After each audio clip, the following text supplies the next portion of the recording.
Okay, here are the basics of a fishing reel. This is the reel.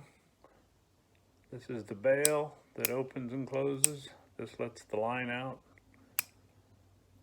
That closes and keeps the line from going out. This is the handle. You turn the handle and the bail turns and reels your line in. This is the reel seat. This part right here, this little T looking thing, is the reel seat, and that's what attaches to the fishing rod. Okay, so if you have a telescoping fishing rod, you want to expand it, and then you want to take your reel and put it in the reel where the reel seat where it belongs here. I have to hold mine because mine is not loose, and I have to turn this little knob right here to close on the reel seat, and then I tighten it up as tight as I can go with it, and that is the completed putting the reel on the spool.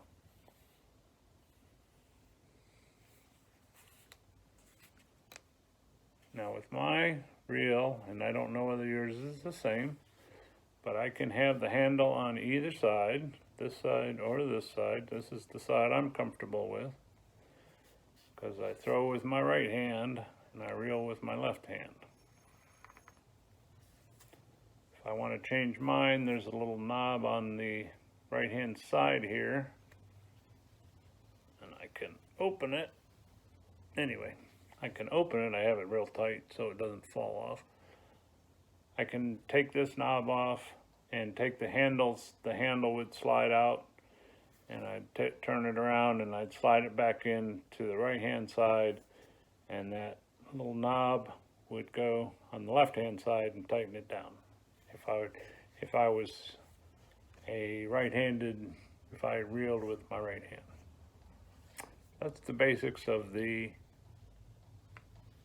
fishing reel and rod. Now, there's one more part of the reel that is very important. It's called the drag. On mine, it's on the front. It's a little dial that I can turn, and it loosens up the spool.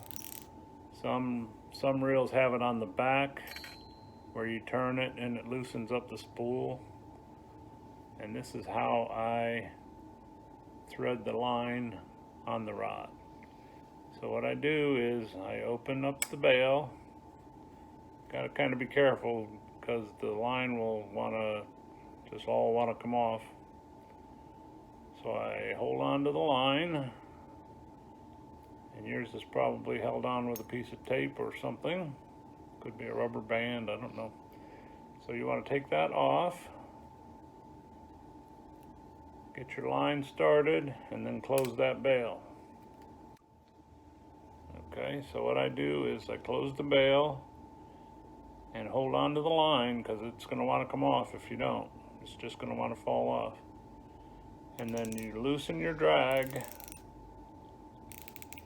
and that will let you pull this line out just a little bit at a time. However, you can make it real loose, or you can make it a little bit loose.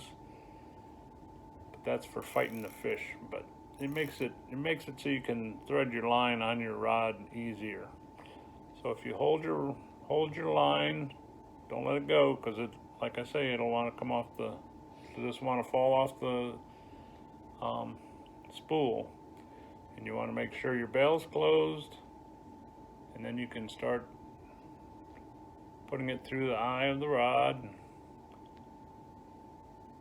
and then go to the next one. I can let go of that line now because I've got a hold of the line here. And thank you, Jessica, for helping me. And then I can put it through the next eye of the rod. Okay. Then I can pull it some more. It's a lot easier with two people. Then I can put it through the next eye.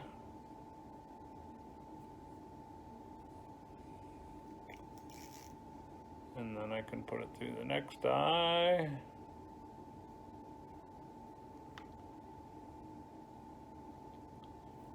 See, it's good to hold on to it because it will slip through your fingers.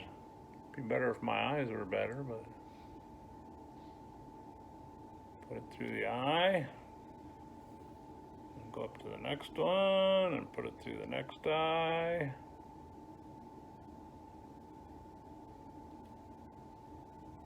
And go up to the next one and put it through the next eye. And then put it through the next eye. And put it through the last eye. However many yours has. You just want to make sure that while you're doing this, you don't get the line wrapped around the rod. You want to go straight through all the eyes. And then you can pull it out however much you need. Again, hanging on to the line so it doesn't unwind. Alright, and then you can bring your line down and attach your, I'm not sure what you're fishing with, but this is what I had on my rod before I took it apart. And then you can, it's good to have better eyes than mine.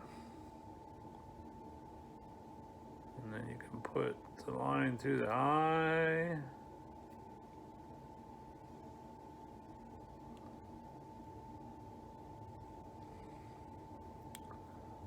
And you can make a fisherman's knot or some other kind of knot. And you wrap it around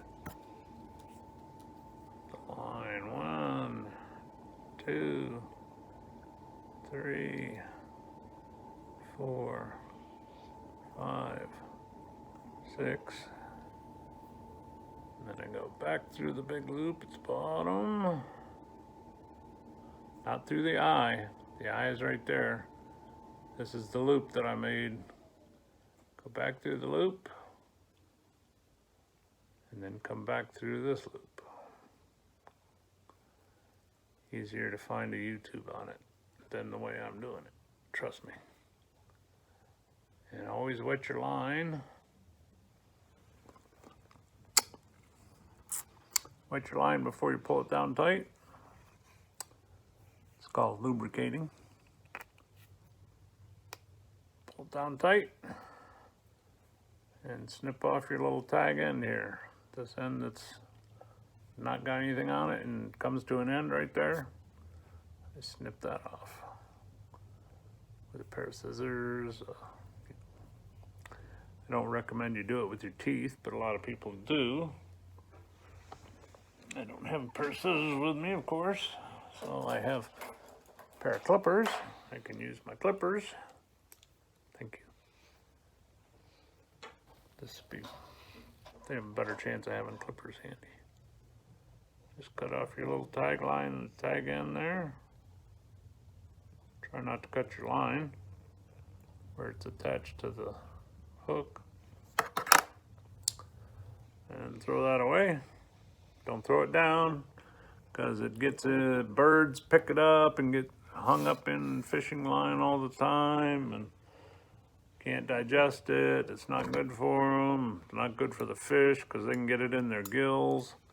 So please take your line, if you do it out on the boat, take your line back to the dock with you and throw it in the trash when you get back to the dock.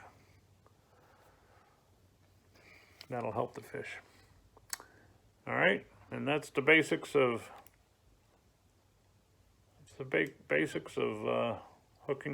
putting your reel on your rod and hooking up your whatever you're fishing with, And then once you're done with that, make sure you tighten your drag back up.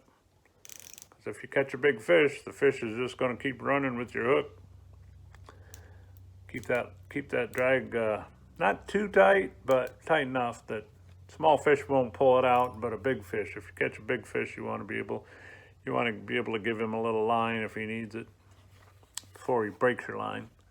You don't want him to break your line. All right? If you have any questions, please let me know. Thank you.